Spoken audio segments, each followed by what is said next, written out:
বর্ষার সিজন চলে আসলো। তো এই সময় আপনারা অনেকে বান্দরবন যাবেন, কেউ আলীকদম যাবেন, অথবা কেউ সীতাকুণ্ডে বিভিন্ন ঝর্ণা দেখার জন্য যাবেন।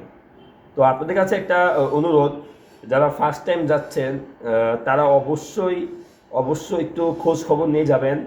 ভারী বর্ষায় আপনারা কেউই বান্দরবনে গহীনে যাবেন না, কারণ প্রতি বছর আমরা দেখতে পাই পাহাড়ি ঢলের কারণে নতুন যারা আছে তাদের অসাবধানতার কারণে অনেকে মারা যায় পানির ঢলে, অথবা বিভিন্ন পাহাড়ি পিছলে খেয়ে।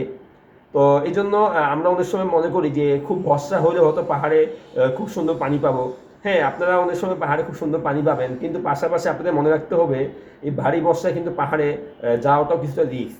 এই জন্য উচিত হচ্ছে বর্ষাটা একটু কমলে এরপর যাওয়া। যেমন জুলাই এই সময় কিন্তু প্রচুর ভারী বৃষ্টিপাত হয়, তখন পাহাড়ে একটা ঢল নামে। বিশেষ করে মাতামুহুরী নদীতে আপনারা যারা যান বা যারা যাচ্ছেন জানেন এই সম্পর্কে।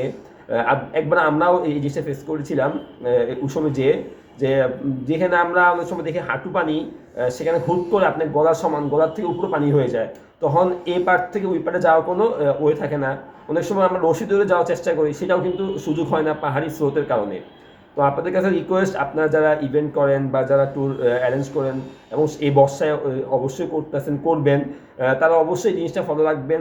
কারণ অনেক নতুন নতুন বাচ্চারা বা মাত্র কলেজ কলেজ বা ভার্সিটি পড়ুয়া ছেলেরা মেয়েরা এই সময় যায় পানি দেখার জন্য, ঝর্ণা দেখার জন্য। তাদের কিন্তু অতটা আইডিয়া নাই যে আসলে পাহাড়ে ভারী বর্ষায় পাহাড় কত মারাত্মক হতে পারে।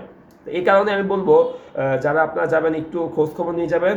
আর জুলাই আগস্টে ভারী বর্ষায় চেষ্টা করবেন বিশেষ করে কিছু জায়গা, যেমন মাতামুহুরী নদী, তারপরে আপনার বান্দরবনে আপনার কিছু জায়গা আছে আপনার ওখানেও এরকম অনেক সময় ভারী বৃষ্টিতে অনেক পাহাড়ি ঢল নামে, সেখানে না যাওয়ার জন্য।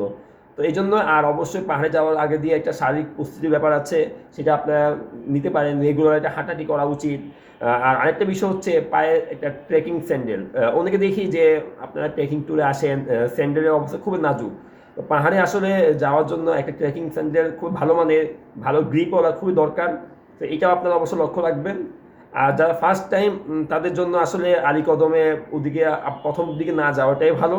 আপনারা সীতাকুণ্ড বা আশেপাশে যেই সকল ছোটো ছোটো ঝর্ণাগুলো আছে সেখানে যান, কারণ জীবন অনেক দামি, বাকি সব পরে হবে ইনশাল্লাহ। তো এই পর্যন্তই। সামনে বর্ষা আসছে, এই জন্য আপনারা এই জিনিসটা লক্ষ্য রাখবেন। আর ইনশাল্লাহ এই বর্ষায় আমাদেরও রেগুলার ইভেন্ট থাকতেছে আলীকদমে, থানকয়েন ঝর্ণা, পালংখিয়াং, লাদমেরাগ, জামরুন, পিস্টাং, রুরাং, এছাড়াও আমরা অন্যান্য দিকেও যাব।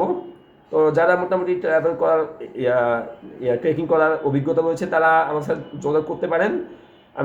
আমরাও ইনশাল্লাহ আপনাদেরকে নিয়ে বিভিন্ন জায়গায় যাব, তবে ইনশাল্লাহ মাথায় থাকবে কোনো ভারী বর্ষায় না। তো এই পর্যন্তই।